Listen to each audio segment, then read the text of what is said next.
Hello everyone, welcome to Tony Talks. To all our beautiful subscribers, we say thank you so much for staying with us. And if you're new here, we are happy you find us. Please don't forget to like, subscribe, and hit on that notification button so that you will be notified for more upcoming videos. In the comment section, please know the regretful comment. Thank you for watching. Till I'll see you in my next video. Stay safe, stay blessed. I love you. Bye. Claim glory. I remember when he had issues with Westo then, back then. It was about, oh, I introduced you to spending, not knowing it was actually Westo that introduced him to spending. Westo na Mulanda, yeah, MLS. Yeah, that's what I'm saying. That's what I'm saying. Like, part of what they were fighting about, why they have argument then was, he was claiming that he knew spending on a neutral ground, like it wasn't Westo, not knowing that it was even Westo that introduced him to spending, and then they hijacked this guy from Westo. That went on and on. This guy is vindicative. I don't know why he's always fighting for glory. Oh, yesterday he keeps saying it was his initiative. Okay, thank you. It was your initiative. You sent him on an errand as if it's an errand boy, right? And he delivered, right? Can we just move past this? Can we just move on? But it kept going on and on. To be honest, Madam Kudi don't even want to talk about it anymore. Like yesterday, she was on about Bossman. I feel like don't even talk about this Yomi thing anymore. If there's anybody that would even Sorry, can somebody mute, please? It's going to be her. Yeah, Mr. Yomi, please listen. Wait. You know you've been explaining yourself over and over and over. It's draining, honestly. We that has brain, we know who's telling the truth. At least you've come out with some evidence now.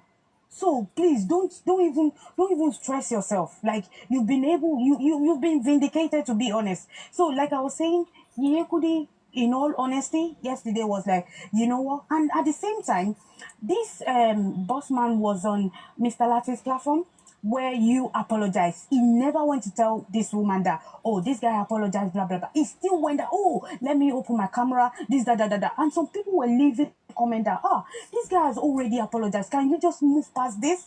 Then Yeyekuti now said, oh, you didn't tell me. You didn't tell me I apologized, blah, blah, blah. And then, I told you, they were basically, they had a face-off kind of. Yesterday, based on this apology, he never reported because he want to keep dragging you. I see it as an obsession. He just want to keep it.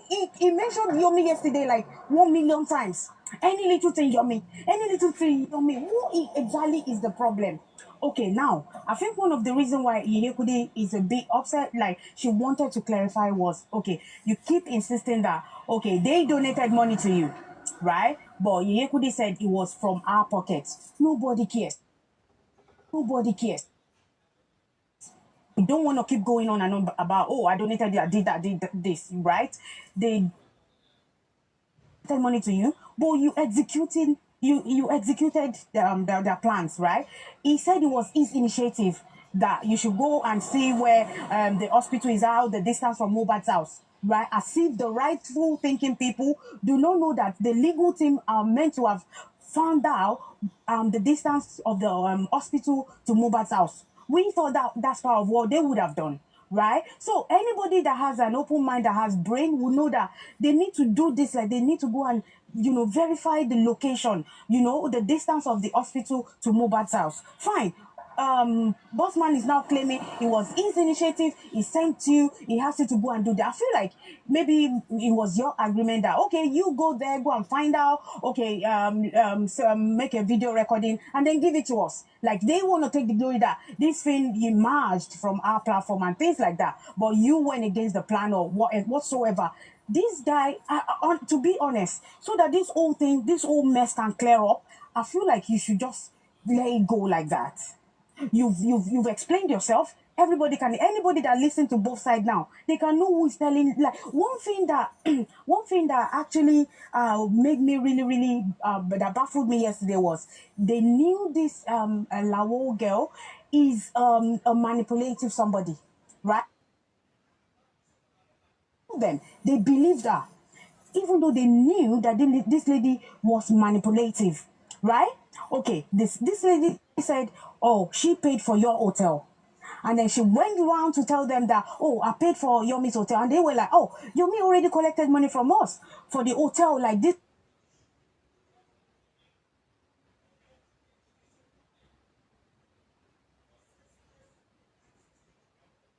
This lady said this, so you can sort out things to know who is actually lying. I don't know if that was what happened or not. But at the end of the day, we can all see the gaps. If you align both sides now,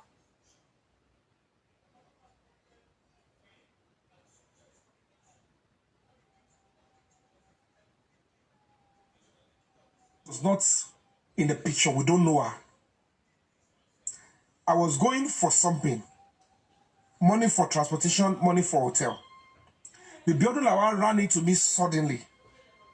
Ó try láti ṣe pé òun ṣe help, òun assist. Mo débi tí mo fẹ́ sanwó hotel, only I will pay. So kí n sọ pé, oh, don't pay, oh, they have given money for you, don't pay. Oh. So nítorí pé wọ́n fún mi ní owó mọ́tò kúrò lẹ́sìn. Tí máa rí èèyàn tó pàdé mi lójú ọ̀nà tó ní I want to pay for your money, you don't pay. Oh. Can you see the whole nonsense and insult táwọn people ìmú yàn go through? Ṣé torí pé mo pàdé ní grocery store sí, mo fẹ́ lọ ra nǹkan fún yàn, mo fẹ́ ra nǹkan. Àwọn fan wá pàdé mi ní Mr. Abi, I will pay for what you have paid. Mo fẹ́ ọ̀sán oúnjẹ mi, ó fún mi lówó oúnjẹ. Restaurant mo wá pàdé MLH, ó wá ní on my bill, Mr. Abi don't pay, I will pay for you. Kí wá sọ pé èmi ni mo sanwó oúnjẹ, kí wá ní I am scamming because àwọn èèyàn kan ti kọ́kọ́ fún mi ní owó oúnjẹ láti lọ originally. Was Biodun Lawal part of the team? Was she even in the squad? Was anything? Mori kò sí kankan. Mo pa ma ti eri. Can you see the whole insult the boss man was bringing forward to rubbish my hard-earned reputation? I mean, it's so dirty. Like, it's really, really dirty. Like,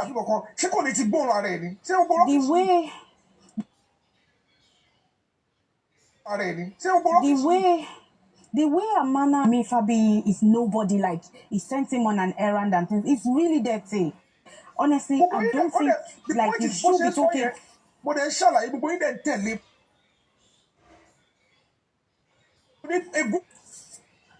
I mean, you need to even look. He's obsessed about you. Like even after today, he will keep mentioning your name. Because he's a vindicative somebody. He's very, very vindictive. Like, anyway, he always want to have his way. So, do not expect less of him.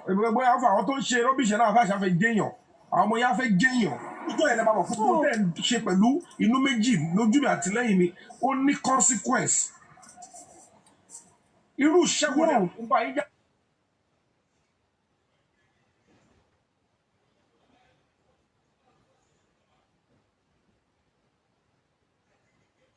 It's painful. I know it's really painful.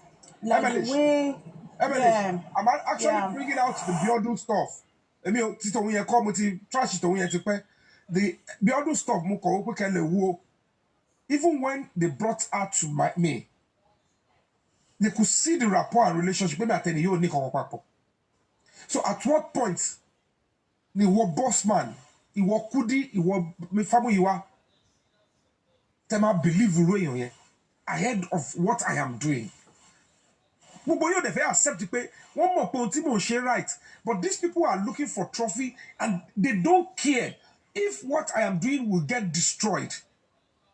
Provided it's not coming through me again, since I'm not coming to them. But actor, activist, NGO, tó bọ́ta pé òun fẹ́ ṣe justice for Mohbad, òun fẹ́ lọ protest, tí ò tí ìpàdé ẹ̀rí, tó wá ní wọ́n lo fún ní idea òun tó máa lọ ṣe, ṣé wọ́n ló fẹ́ protest ni? Abẹ́ni tí mo fẹ́ protest mo ní ní nǹkan tí mo fẹ́ complain about ni, or do they don't know the meaning of protest? Tó wá ní wọ́n lo fún mi idea, the only thing you said was you want to know distance. Èmi ò parọ́ mọ́ yàn. Oh, mo bí kankan nule Mohbad. Oh, ní anybody tí máa pè tó máa jẹ́ wọlé, oh, lè sọ pé kí n lọ bẹ̀. Because the question I will ask you is, how will I enter the estate? Oh, lè rán mi lọ. Báwo ló ṣe máa pè mí kí n dìde ọmọ mi wà lọ́lùdé? Tí o bá sọ pé òun rán mi tí bá ní mi ò lọ́ńkọ́. It's what I wanted to do ni mo ṣe gbéra ńjọ́ yẹn. Kò ṣe òun wọn bí dà kò lè rán mi lọ́rú ẹ̀. Oh, lè rán mi lọ. Kí n lọ torí bọ ikú. Who are you? Me, Moeri now. This guy is not reliable. Even the Kudi is just a host. And they didn't say I am their panelist. Come to our page, we want to support you. Lonnie Washi. They didn't say they said they wanted to support me. I came with my brilliant ideas on my own with my angel and they said, come, we want to support you. Support is the I give. Support is to destroy the name I have built and to rubbish me. They wanted to support me. Platform here. Bossman said you beg for it. Break silence. Bossman said you beg for it. That is what he said yesterday. No, money and shit coming on the kiri. Lagata no baby wa. Lagata go so quick wa chef. Let's support you because I am already a brand. I have my ideas. I mean, face corona inquest. But go tell you just for body. I go face it. People say so face me TikTok. The family Mohbad. They want to launch paper. Want to sort of see newspaper. Want to make our blog better say attack me. I should not do the protest. Money talawale baso.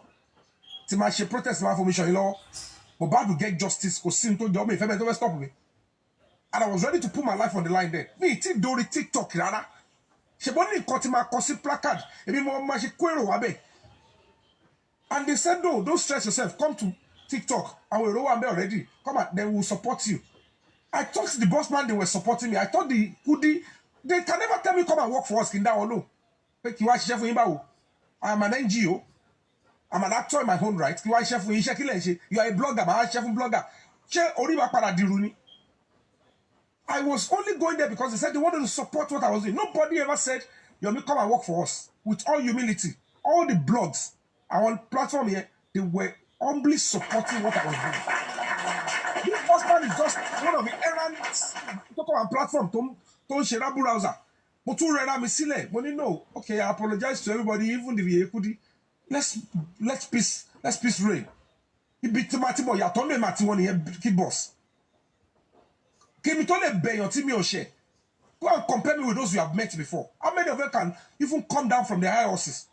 Shall we let on Loru Coton Tinicoton Shebagiri?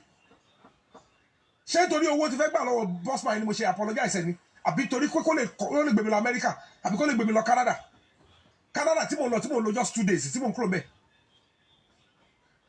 You Yomi, tell them, please tell them. Mo wá London mo sì yẹra wá síbẹ̀ London tí mo wá fóònù mi bàjẹ́ Nàìjíríà mo wá tún fóònù ṣe London mo padà sí Nàìjíríà ẹ wá sọ mí di pé ìṣẹ́ tí bá mi jà tó ní mo fi ṣe ìbẹ̀ tí mo ti ń pa owó mo ní let me stand by the public. Can get it conform and keep facing come lọ taba parí justice Mohbad ṣé mo jọ ẹni tí kò ní ìkọ̀kọ̀ tó máa ṣe mọ́ ni irú àárín fíwo ni gbogbo rọ́bìṣì ilé àbọ́ta á ní òṣè ṣò ilé àbọ́ta mo ní ogun polówó lẹ́yìn ṣe ẹ̀ ń ṣèpolówó ni iṣẹ́ tó náà táyé gbélé yín lọ́wọ́ lẹ̀ ṣe yẹn kẹ́ máa dárúkọ mi kẹ́ máa lo picture mi. Ìwọ tó wà ẹni tó kọ ẹnu pọ̀ yẹn Ọlọ́run máa béèrè lọ́wọ́ ẹ̀ nǹkan tó wá kọ yẹn. Ẹ fi gbogbo àwọn yẹn lẹ̀. The Lord God Almighty will judge you. Àdàbí tó bá tó máa tọ́ ẹ máa dá wọn lóhùn ẹ máa fi wọn ẹ máa dá wọn lóyún. Mo ti bá mute ẹ̀ bọ̀. Mute ẹ̀ bá dá mi decide àti dá ẹ̀ lóhùn. Àlẹ́ máa dá ẹ̀ tí wọ́n ṣe sọ̀rọ̀ bẹ́ẹ̀. Ẹ má block ẹ má fi wọ́n lẹ̀ fi wọ́n kọ́ máa kọ̀ọ̀kan tó bá kọ. Wọ́n lẹ̀ kí ni ò ní dùn náà. Báyìí báyìí pé wèrè pọ̀ àbí. Terrible insult. Òun kó 700,000 òun kó 900,000. Is that the reason why you must tear me down? Ẹ wo koto wa bàjẹ́ wo bí ọdún yẹn. Ti bí ọdún yẹn ló ṣe ń bí èmi. They must find a way to get. Talk about ti wa boy ma bring girl. She must pay for the crime she committed. Because Mr. Fabiyi yẹn confirm fún mi pé òun ló rán Ṣèyí yẹn. Òun ló provide Ṣèyí tó lọ ṣe kiri tó threaten girl yẹn. Ẹ wo millions ta ná láti get the case yẹn up. We went to court, we obtained warrant of arrest on Fabiyi and that Ṣèyí. And they must come to prove it so that we can go for that Biodun Lawal and stuff. Obi to ma wa Mawajadi, who wa l'Abuja, who wa Neriwa, to ma sako Nigeria. She will pay for it. Iye o garage. It's pure nonsense. O in do me waki yemi ara. Mo lè sọ̀rọ̀ látàrọ̀ dalẹ́.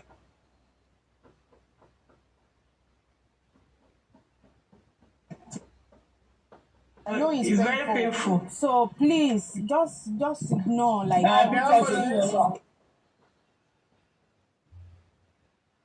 not do something because if you keep going, Share the picture here with if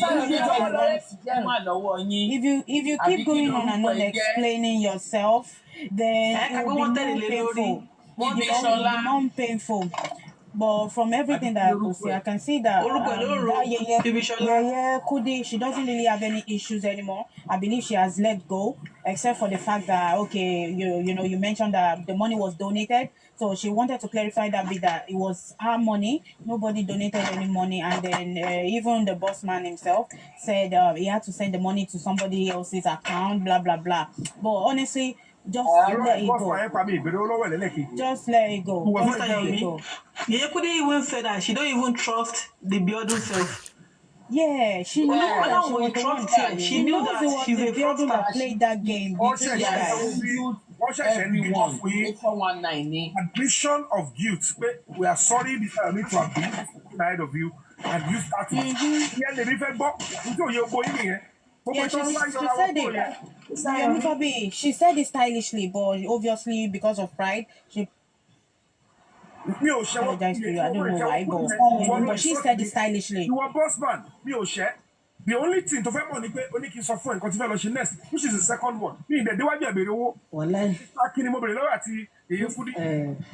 ẹni tí ó kúrò lamẹ́ríkà tó wà kó máa bọ̀ nàìjíríà if he easy run am boss man if he easy. Okay, pilisi o ní Angela ẹ káàárọ̀ kí bọ ṣẹjọ fẹ́ sọ pọ́ìntì méjì kan ṣẹrí Mr. Yomi ẹ káàárọ̀ ma ṣe fẹ́ sọ̀rọ̀ ní keyboard. bẹ́ẹ̀ni ẹjọ Mr. Yomi ẹ pẹ̀lẹ́ ẹ kú àtúntò ẹ ṣe gbogbo nǹkan tó máa ṣẹlẹ̀ tó ń ṣẹlẹ̀ sí mi ò rí bí issues mo rí bí àwọn challenges tẹ máa face tẹ máa fi kọjá ní tẹ máa fi ja ogun tẹ ń jà so me I feel it is normal there. Now mo fẹ́ kẹ́ note. Stop saying Mr. Yomi. Stop. Oh, God bless you, Sister Emily. God bless you. Stop saying Mr. Yomi. Call him a sweet name. Boya you have to take the order away. Call him my baby. Nítorí ẹni bọ́sù máa ṣe parọ́ kí bọ́sù lánàá.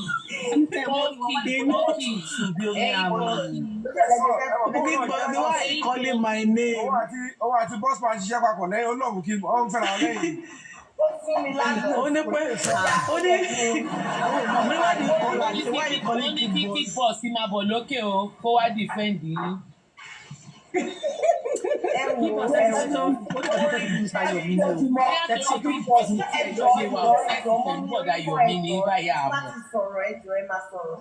Terry, ẹjọ́ òkè mẹ́jọ ẹni yẹ ká má mọ̀ ọ̀já Mr. Yomi. Mo understand you. Me, I read behavior. And téèyàn kan bá hùwà bákan, mo máa ń fẹ́ béèrè pé kí nìdí tó fi ń hùwà báyìí. Torí ẹ̀ lèmi ṣe máa ń béèrè question. Now, mo fẹ́ kí ẹ insist láti máa sọ àwọn nǹkan kan.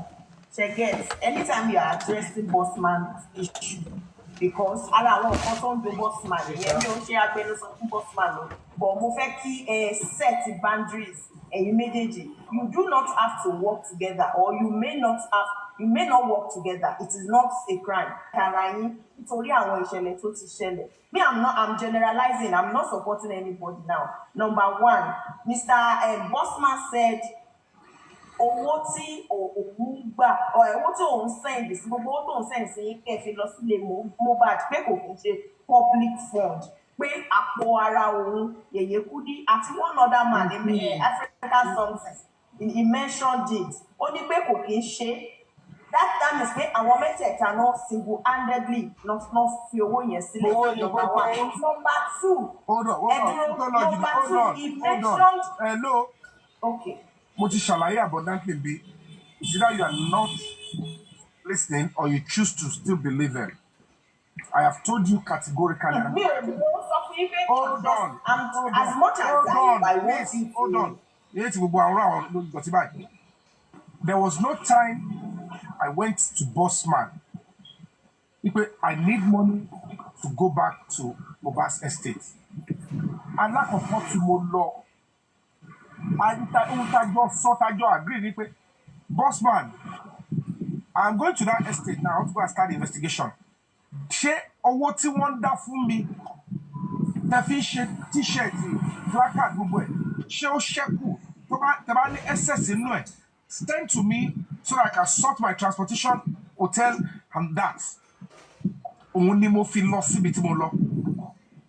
That time I was not asking even Yeye Kude for anything extra kò sí nǹkan owó tó ń dá ní Yeye Kude wà ultimo lọ mo dẹ̀ report mo ṣe yẹn. Ìgbà tí mo fẹ́ padà lọ again second time dígẹ̀ neighbor Mohbad tó wá sórí page wa ń gbà yẹn tó ní kí n máa bọ̀ pé òun ti fẹ́ ẹni tó install CCTV nílé Mohbad òun ni kí wá meet here. That was a secret operation that I cannot tell anybody. And I raising money. And I called Mohbad Mr. Our man shut me up and Mohbad sọ̀rọ̀ ńgbà yẹn Mohbad òun sọ Mohbad Yeye Kude sọ and Mohbad your first sọ. Bossman was not aware because me tell run it through it. And that moment, the bossman now came to ask me, òun gbọ́ nǹkan báyìí pé ńbo ni mò ń lọ kí ni mo fẹ́ lọ ṣe ta ni mo fẹ́ lọ bá mo ní I cannot share the details. Only not even me tájọ bẹ̀rẹ̀ mo ní you can't account for my life. It's a secret operation, but immediately Tomati succeed, he will be the first to know. He became angry. I never asked him for money. He always have Mr. Aki, but a baby like Yeye Kude on the platform I want Mr. Aki Loba. But he will always be like he's the main person in charge. So get it right now. Me ever be the send me would they send any something. Only gbogbo owó tó ń send me sọ pé béèrè ẹ wo let's continue with that. Jesus of Nazareth. Because kò sí àmọ́ àlàyé èmi fẹ́ kó yíyọ bossman let's continue with that narration. It's fine. Okay. Thank you. Guys, bye-bye. All right. Thank you very much. Thank you, sir. God bless you.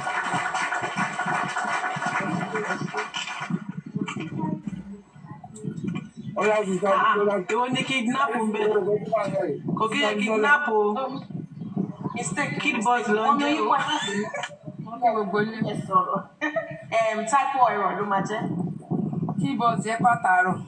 Ẹ ká sọ Mo kí gbogbo ilé mọ́ mi Anjola. Everybody, all my sister. Everybody. First of all, tó máa sọ̀rọ̀. Èèyàn kan mo miss èèyàn kan ní platform tí mi wọ́n bíjọ́ mẹ́ta. Ẹjọ́ bó ní Mr. Andy lọ. Bíjọ́ mẹ́ta tó máa sọ̀rọ̀. Òótọ́ ni o. Where is Andy? Bóyá Mr. Andy ò bẹ̀ ṣe justice mọ́. Ẹ̀jẹ̀ bá wọn kí wọn ó tó jọ mẹ́ta. Ṣé kò má ti justice mọ́ ni? Ó ti pé ṣàlàfíà lọ wà o. Ẹ bá mi kí wọn pé ṣàlàfíà lọ wà o. Àtìlẹ́ ló ṣe kọ̀ọ̀kan tó ti sọ̀rọ̀. Àtìlẹ́ ló ṣe kọ̀ọ̀kan tó ti First of all, ẹ máa gbogbo ní ẹjọ́ máa fẹ́ lo time díẹ̀ ẹjọ́ má bínú. First of all, ibi tí mo lọ́kọ́ fẹ́ mọ̀rọ̀ mi ní pé mo sọ fún Mr. Yomi lẹ́ẹ̀kan má lọ sọ̀rọ̀ kó má sọ anything mọ́. Tó bá wí àwíwí títí orí ibì kan la ṣe máa padà lọ sí orí ibì kan la máa padà lọ. Ìdí tó yẹ kí sọ bẹ́ẹ̀ ní pé orí ibì kan la máa padà lọ ní pé bossman yìí òun dúró wípé òun lòun sọ fún Mr. Yomi pé lọ bí báyìí. So ọ̀rọ̀ yẹn máa padà sẹ́yìn kọ́ ló máa yẹ ká padà sẹ́yìn lápá bẹ̀yìn. Apá kejì ní pé níjọ́ tí Mr. Yomi lọ sí àdúgbò àwọn ohun mi yẹn tó lọ ń ṣe fídíò yẹn ṣé wọn mọ̀ pé bọ́yẹ bẹ̀rẹ̀ láìfù yẹn gbogbo àwọn tó wà nípa kéèsì Mohbad anybody ló máa wà torí táìmù yẹn àwọn ohun mi ò kó ní social media wọn ò kó rárá anything tó bá ń lọ ló ń follow àtàwọn tó fi ṣe backup àtàwọn tó ń bá wọn ṣiṣẹ́ so immediately tó wọn bẹ̀rẹ̀ láìfù yẹn òun ni gẹ̀yẹ́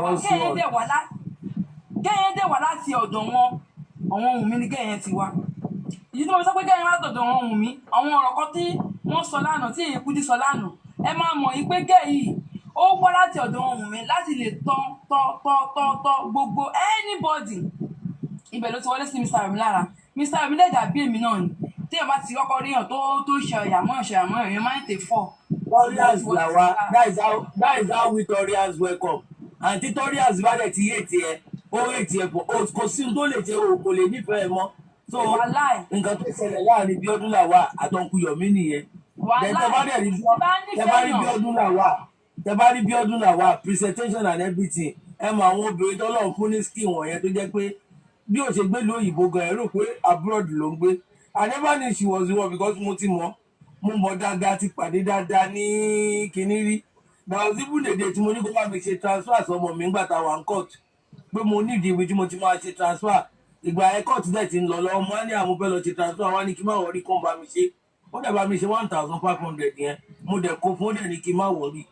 So mo mọ bí ọdún làwà because she says ọmọ Ondo lòun dẹnu àti mọ mi rich place ńgbà yẹn wọ́n close so mo mọ so when you see her appearance and everything ẹ máa mọ̀ pé èèyàn kan tó appear nice ni. So the other trickish way yẹn òní mi ò mọ̀ ń pa ẹ̀ but mo mọ̀ pé she appeared nice. So ká mú ọ̀rọ̀ láti bí báyìí àwọn ìyá Mohbad àná ni mo mọ̀ yí pé ìyá Mohbad kọ́ ló ń sá kiri nípa ọ̀rọ̀ tó ń sọ lánàá àná yóò jẹ́ kó hàn gidigbe sí mi yí pé ọ̀wọ́n Wùnmí ló ń ṣọ́ ìyá Mohbad kiri kó má bàa jábọ́ àti àdúrà ọ̀wọ́n ọlọ́fà lẹ́ni tó máa ṣọ lọ́wọ́ tó hùn ò dẹ̀ mọ̀ tó fi bẹ̀ wọlé sí lára. That's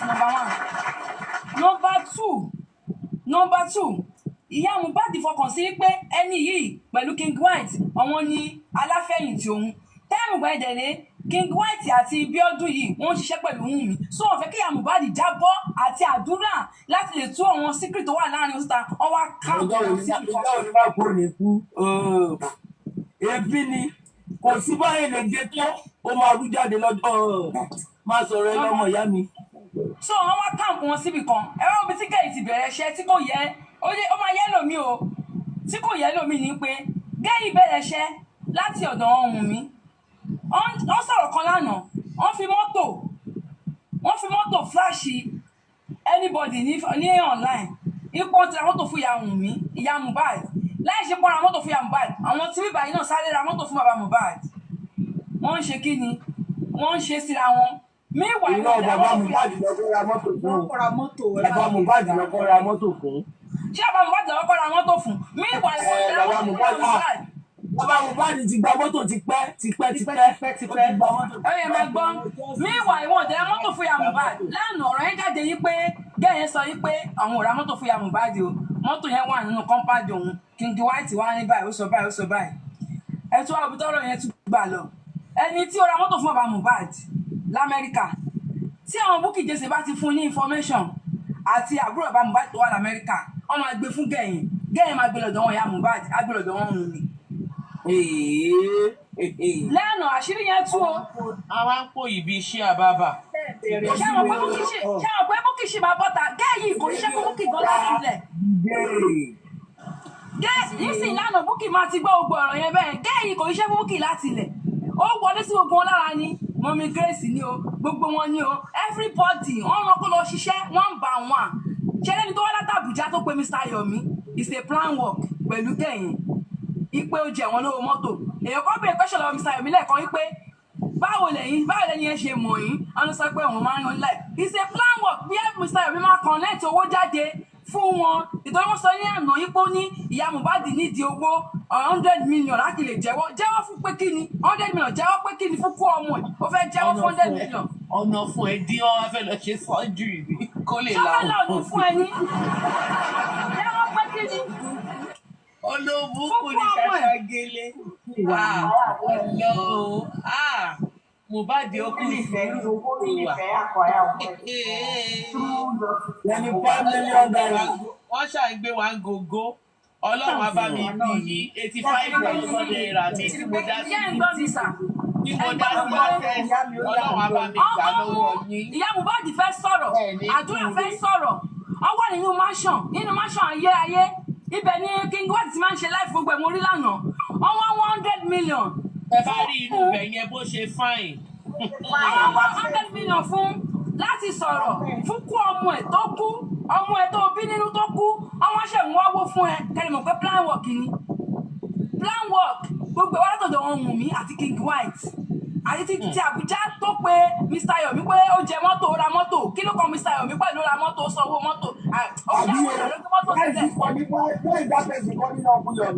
It's not secret. No, they are true.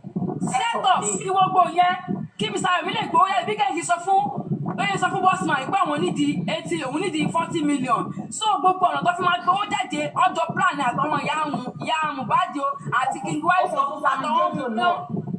25 million. Ọsọ fún Sandoyo náà kọ́kọ́ wá 25 million. So àwọn yẹn ló ní ìdí owó náà ti mọ̀ pé dàróṣà làwọn tó wà online. Lọ́wọ́ jù sí ọmọ báyìí. Wọ́n máa dáwó yẹn sílẹ̀. Mọ̀ pé money na water. Àwọn máa dáwó yẹn sílẹ̀. Wọ́n ní ìdí owó yẹn. Ibi tí wọ́n á ń bọ̀rọ̀ mi lọ bàbá lélẹ̀. Ṣé wọ́n ní kẹ̀bí ọdún yìí? Ó mọ̀ kan tó ń ṣe. Ó lọ sọ́dọ̀ Yèyé Kúdí, ọ̀dọ̀ Mami Grace, ọ̀dọ̀ Bukky, ọ̀dọ̀ Mr. Muyiwa, ọ̀dọ̀ Mr. Yomi. Ó ṣiṣẹ́ clean. Wọ́n wọnú ilé, wọ́n jáde, wọ́n mọ everything tó ń lọ.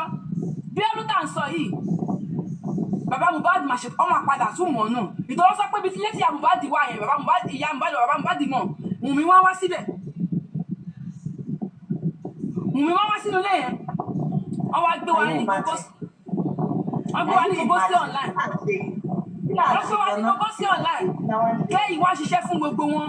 Ó mọ ogbó iná náà tó ṣe ń lọ. Ó mọ everything tó ṣe ń lọ. Ó mọ everything tó ṣe ń ṣẹlẹ̀ tí gbogbo nǹkan ṣe ń lọ. Pátápátá. Kí lára fẹ́ máa fa dààmú fún nísìn?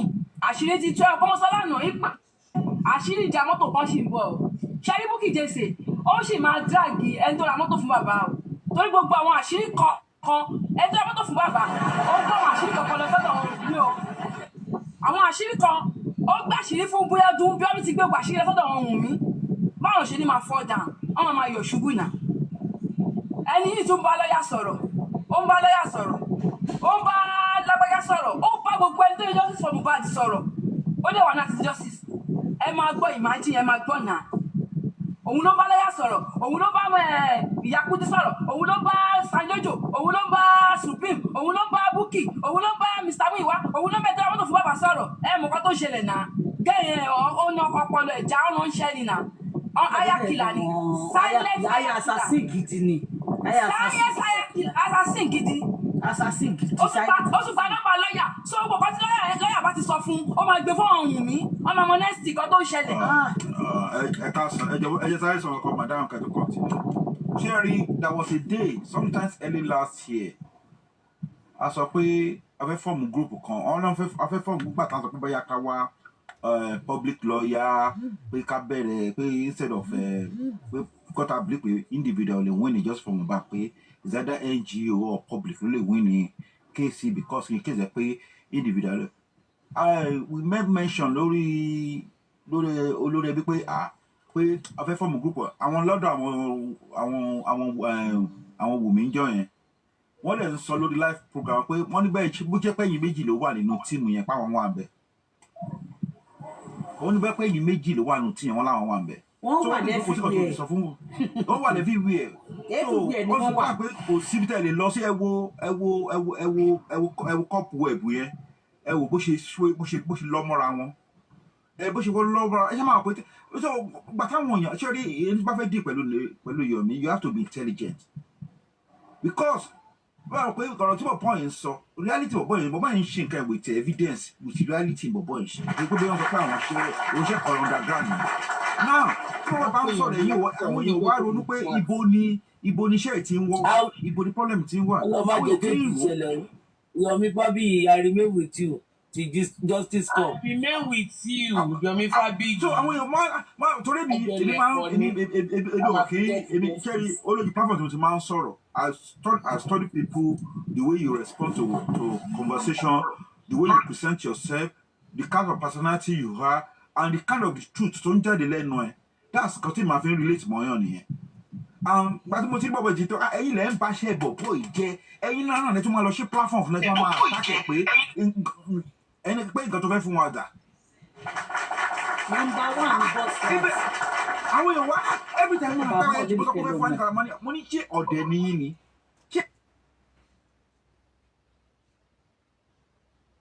Wọ́n tún lọ block ẹ̀ tó padà wá sí orí social media ẹ̀ tó máa tàkẹ́ bọ̀bọ̀ ẹ̀ pé nǹkan tó lọ fẹ́ fún wa dà mo ní ẹ̀yin people ẹ̀ ti mad. Pé ẹ ti ní bọ́sùràtì ní iṣẹ́ bọ́sùràtì nìyẹn. Àṣẹyìn ẹ̀ ń ṣe gbogbo àwọn iṣẹ́ burúkú yẹn lẹ́yìn including gbogbo àwọn tó support mi Mr. Aloba àti gbogbo àwọn gbogbo wọn bẹ̀rẹ̀ sí ní àtàkẹ́ àdìmúkà àwọn tí wù mí gan pa pé wẹ́ẹ̀ CCTV àṣẹ ẹ mọ nǹkan tẹ̀ ń ṣe lẹ́yìn ẹ bá sọ platform náà máa pa pé wẹ́ẹ̀ CCTV so ẹ̀yin káyọ̀sí ẹ mọ nǹkan tẹ̀ ń ṣe àwọn èèyàn inú àwọn èèyàn burú gan in this life that's what we do every Monday.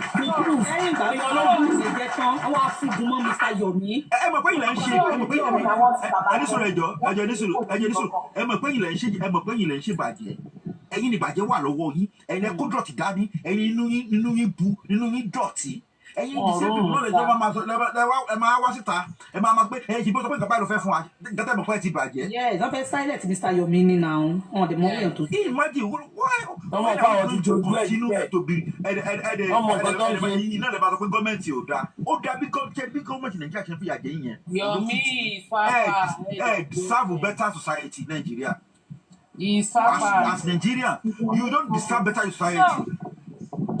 so bí wọ́n yẹ sọ̀rọ̀ mi lóbi wọ́n gbèdé wọn kalẹ̀ nílùú òyìnbó. ẹni yìí sọ fún ìpàdé kúdí pé yàgbá ti jẹ́wọ́ díẹ̀. ẹ ká lọ sọ̀rọ̀ ẹ káàárọ̀ abẹ́ká sọ dẹ̀ ni.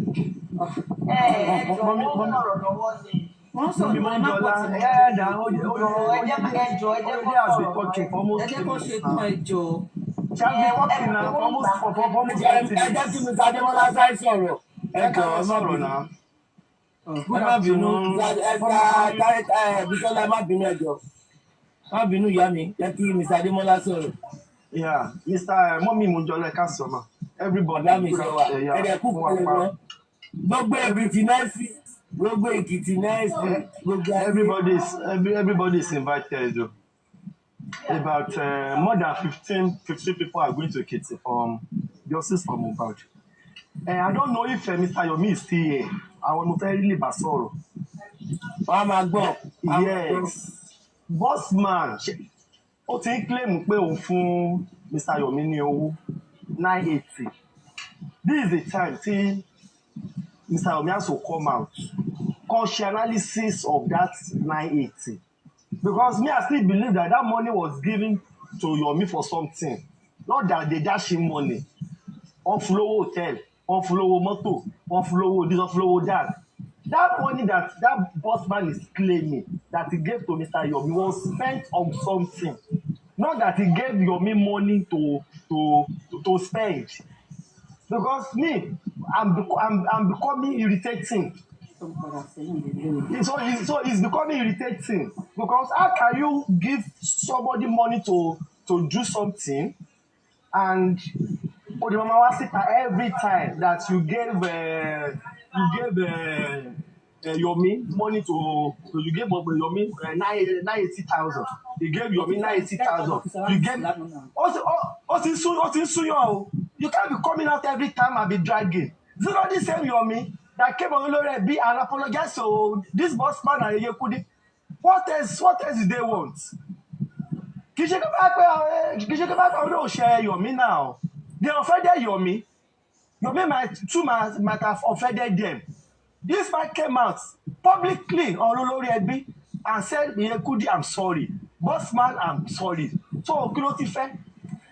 This is the time Yomi should come out and do analysis of that 980. Okay, this is so that this man can rest. Because it is so everybody. I know I don't share now. I was typing there. That's how you get money. Okay, let's say you gave 980. You gave this 980 for something. Not that you gave it to Yomi. Yomi, go and spend that this 980. Not that you gave Yomi money and you didn't do what you gave me money to do. To me, it's becoming irritating.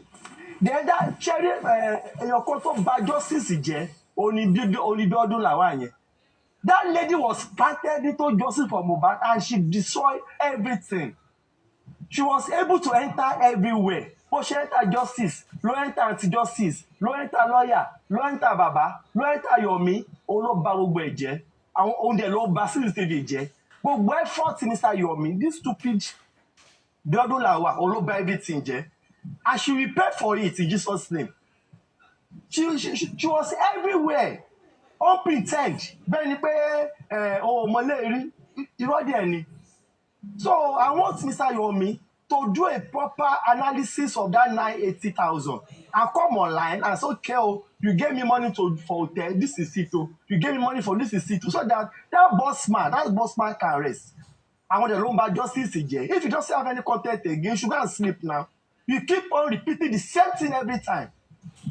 But no, tomorrow, okay, no, the same justice or no, so you keep on repeating. Can you show me now? Yekude was talking yesterday. This is why about Yekude. It's okay, oh. Don't let us talk about your meal. Or building a wall on so. What's all the titi Yomi? It's all right. We are tired. Nobody's even talking about Wumi again. I want to about Wumi shaking here. I think I need to know them. Oh. Our people here good to go. I want to help Wumi. That is you do here.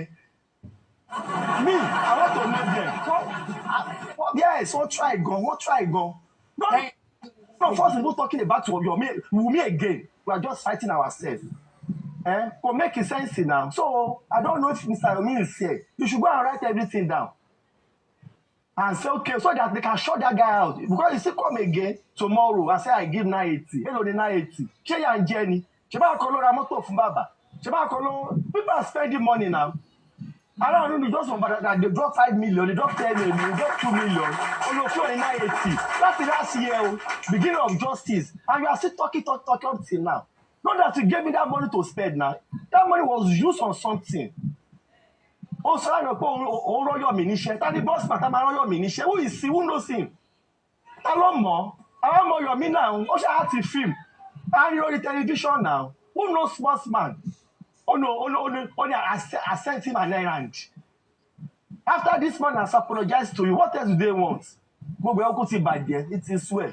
So I rest my case for now. So, as I was saying, only guy sọlí èébú sọlá náà pé gẹ́yẹn sọ wípé ìyá Mohbad ti jẹ́wọ́ fóun ó ní Mohbad kọ́ ló ná ọmọ Wùmí dẹ̀ ló kọ́kọ́ ẹ̀. That's question number 1. Ìyá Mohbad ti jẹ́wọ́ fóun pé Mohbad kọ́ ló ná ọmọ Wùmí dẹ̀ ló kọ́kọ́ ẹ̀. Number 2, gẹ́ẹ̀ yìí gangan ẹni tó ra mọ́tò fún bàbá gangan ó yẹ ká mọ bẹ́ẹ̀ ni ẹ ṣe jẹ́ sínú justice for Mohbad. Ìtọ́rẹ́ ni ẹ ń gbé information ó ń gbé fún Bíọ́dún gbé lọ fún ọ̀hún. Gẹ́gẹ́ bọ́ ìsọ lánàá tó lè proof ẹ̀ jáde lánàá. Ó ń gba information lọ́dọ̀ Bukky Jesse àtàbúrò bàbá tó wà l'Amẹ́ríkà ó dẹ̀ ń gbé fún Bíọ́dún dẹ̀ ń gbé lọ́dọ̀ ọ̀hún mi àtọ̀dọ̀ wọn ya Mohbad. So àwọn ọgbọ́n ni kí wọ́rọ́kọ́ àtẹ̀tẹ̀ àwọn tó fún bàbá àti Bíọ́dún àtàwọn ọ̀hún mi tó ní kọ́tọ́ ṣe ní justice for Mohbad. Àwọn ọgbọ́n ni kí wọ́rọ́kọ́ tó wájà justice for Mohbad. Báyìí gangan ó yẹ káwọn public as my own suggestion káwọn public kọ́ wá gbé picture bẹ́ẹ̀ síta kọ́ yẹ ká gbégbèsè lórí ẹ̀ bó ṣe máa arrest ẹ̀ ó ti commit gan o ó yẹ fẹ́ arrest ẹ̀ because ó fẹ́ gbá àwọn èèyàn irú tó fún àdúrà arrest àdúrà ó fẹ́ gbá àwọn èèyàn ó lè ti wáyé kó yé wa wípé ìyá Mohbad ti jẹ́wọ́ fún òun o wípé Wùmí ló pa ọkọ ẹ̀ Mohbad ìdẹ̀kọ́ ló na ọmọ ó yẹ kó arrest gẹ̀ẹ́ ó yẹ kó arrest because ó ṣiṣẹ́ gan ó wọnú gbogbo àwọn justice for Mohbad kan pátápátá nínú ọ̀dọ̀ bàbá ó ṣe everything ó yẹ clean jáde tí wọn bá lè gbígbésẹ̀ lórí kó wá focus lórí gẹ́gẹ́ gangan báyìí tó bá ti wá focus lé lórí ẹni pín sàkàlà máa bọ́ everything máa bọ́ ṣebí nísìnyí òun àti King White ti jọ ní problem wọ́n ti jọ ní problem òun ni mo sọ lánàá wọn àti King White ti jọ ní problem ẹni pín sàkàlà máa bọ́ everything dẹ̀ máa ya Wùmí tí ń bẹ King White kójọ kó má ta ṣe ìtọ́jọ́ pé King White àti Bíọ́dún ti jọ ní problem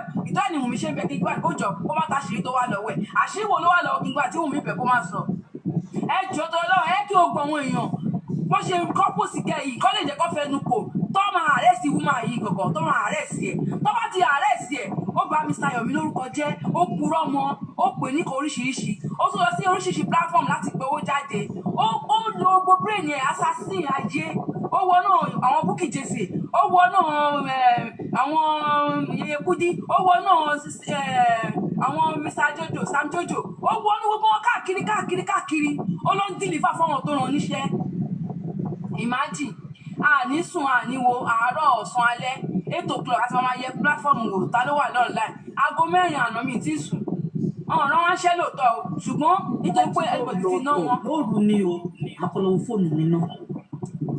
anybody ti ná wọn ó wò pé ta lélẹ́yìí ò lè ṣẹlẹ̀ sí ẹjọ́ ẹ kọ́ gbígbèsè lórí lady yìí ẹ jẹ́ kọ́ gbígbèsè lórí lady yìí ẹ jẹ́ kọ́kù sẹ́ mọ́mí Angela mo sọ fún yàrá pé ká bá mi send picture ní WhatsApp bá mi send ẹ jẹ́ má bínú ẹ bá mi send ẹ jẹ́ kọ́kù gbèsè lórí lady yìí torí pé ìyá Mohbad ti fẹ́ jẹ́wọ́ kí ló ń gbé Mohbad pamọ́ fún kí ló ń gbé pamọ́ fún àwọn òjò bákan máa béèrè lọ́wọ́ kí tó lọ gbé pamọ́ tó lọ ká mú ẹ̀ mọ́lẹ̀ fún kí ni ìdí tó lọ gbé pamọ́ ó wá gbé pamọ́ tán ó wá rán síta ó wá gba 100 million lọ́wọ́ àwọn èèyàn ó fẹ́ jẹ́wọ́ ó máa jọ gbé wọn sí Mohbad. wọn àjọ ní kure ikú gbọ́ ọmọ ọlọ́run gbé Mohbad pamọ́ ìjọba ẹ máa gbọ́ ẹ̀yin ìjọba Nàìjíríà ẹ máa gbọ́ Mohbad kú ọmọ rẹ̀ sọ Mohbad èèyàn kan wá lọ gbé ìyá ẹ̀ pamọ́ sínú ilé ó wá ní ìyá ọmọ yẹn sọ yìí pé òun ní di 100 million kóhun tó jẹ́ ọkú tó pamọ́ òun ìjọba ọ̀la ní Nàìjíríà báyìí ìjọba ọ̀la ní Nàìjíríà báyìí ẹni tó mú ẹ̀ kú ọmọ 27 years ó wá lọ gbé pamọ́ àtàbúrò ẹ̀ ẹni ẹ wá rán yàn kọ́ bọ́ta yìí pé òun ti fẹ́ jẹ́wọ́ kọ́ fóun 100 million kóhun tó jẹ́wọ́ ẹjọ́ owó kiri ó yẹ kọ́ kọ́mọ́ tó yẹ kọ́ gbé ẹ yẹ ká gbégbèsè wọ́n yẹ máa gbé gẹ́yì o ẹ yẹ ká gbégbèsè wọ́n yẹ máa gbé ẹ yẹ ká gbégbèsè wọ́n yẹ máa gbé tàbálẹ̀ tó bá di gbégbèsè ẹ yẹ ká support ó lọ sọ pé kọ́ bóun gbọ́ 100 million torí wọ́n sọ pé ní ìyá Mohbad sọ pé òun fẹ́ jẹ́wọ́ but òun máa gbowó kóun tó jẹ́wọ́ wọ́n yẹ sọ àná nìyẹn àbí sẹ́wọ̀n yóò sí platform lánàá. platform mi dókẹ́ mú gbà yẹn kọ́ tọ́lá kò fẹ́ sọ̀rọ̀ mo ló kò sí kò níjọ yé wọn ikú gbọ́ ló máa pa wọn. àbí sẹ́wọ̀n yóò síbẹ̀ lánàá àbí wọ́n parọ́ ipò náà fẹ́ jẹ́wọ́ but ó ní di 100 million òun ti rí 40 ọyọ́ tún òun ti rí 60 ọyọ́ náà òun ti rí 80 ọyá ọtún òun. onígbà làwa àyè kí wọ́n ló máa pa òun àti ìyá Mohbad wọ́n jọ ń lo ẹ̀wọ̀n ni. that's for Mohbad gọ́gọ́gọ́gọ́gọ́ that's for Mohbad gọ́gọ́ ó wá dúró sẹ́gbẹ̀ẹ́ kan ìyá Mohbad gọ́gọ́gọ́gọ́ wá ní kéèsì báyìí pẹ̀lú gbogbo píìkì ipò sọ́kù fẹ́ jẹ́wọ́ fọ́ọ̀mù ẹ̀ ó fẹ́ jẹ́wọ́ kú tó pọ́ọ̀mù ẹ̀ ó dẹ̀ ní di 100 million. kí ló ń gbé Mohbad pamọ́ fún kí ló máa ń gbé káàkiri pamọ́ fún ṣọ́mọ̀ ní kú tó pọ́ọ̀mù ẹ̀ ni. bẹ́ẹ̀ pa ni wọ́n máa padà pa ni wọ́n máa padà fún poison. àwọn wo ló fẹ́ pa àwọn wo lọ́jọ́ múlẹ̀ àwọn wo ló kó àṣírí wọn tó fẹ́ pa. ṣé ẹni bẹ́ẹ̀ bí làwọn tẹ̀ sọ yẹn wọ́n máa padà pàyà Mohbad máa ní mo sọ bẹ́ẹ̀. bẹ́ẹ̀ni àwọn wo ló fẹ́ pàyà Mohbad tó fi ń gbé pamọ́ kiri tó wà tí King White tún gbé ọmọ tó bínú àti àdúrà àti ẹgbẹ́ tó yẹ ló ń gbé ọgọ́dọ̀ sùn òtẹ́ẹ̀lì ọmọ King White ọmọkùnrin tó bí àti ìyá Mohbad àtàdúrà wọn lọ sùn òtẹ́ẹ̀lì wọn sá kiri kí ni àṣírí tó ṣẹlẹ̀ kí ló wà ń bẹ̀ àṣírí ní ti tú o mọ́mí Angela ẹ̀fọ́ sọ́kàṣírí máa tú àṣírí wọn ti tú gbogbo báyìí ìgbésẹ̀ ló kù àṣírí wọn ti tú nítorí pé mo kàn ń rò látàrí àná yìí pé ó gbé ọmọ ẹ̀ ó kò lé ó kó wá báyà Mohbad wọn lè sọ pé wọn bèèrè lọ́gẹ́ yìí pé ṣé Mohbad bọ́ ọkọ tó sọ ó ní kò lè gbọ́ kò lè mọ́kàn tó ṣẹlẹ̀ ó padà wá sọ pé ó ti jẹ́wọ́ o ó ní pé Mohbad kan ló na ọmọ Wùnmí dẹ̀ ló pọ̀ ọkọ ẹ̀ ìyẹn gan lásán evidence kan. kọ́ lọ sọ lọ́jà kọ́ lọ sọ ní kìnní yóò kàn wá àdọ̀nkì afádà tì ní.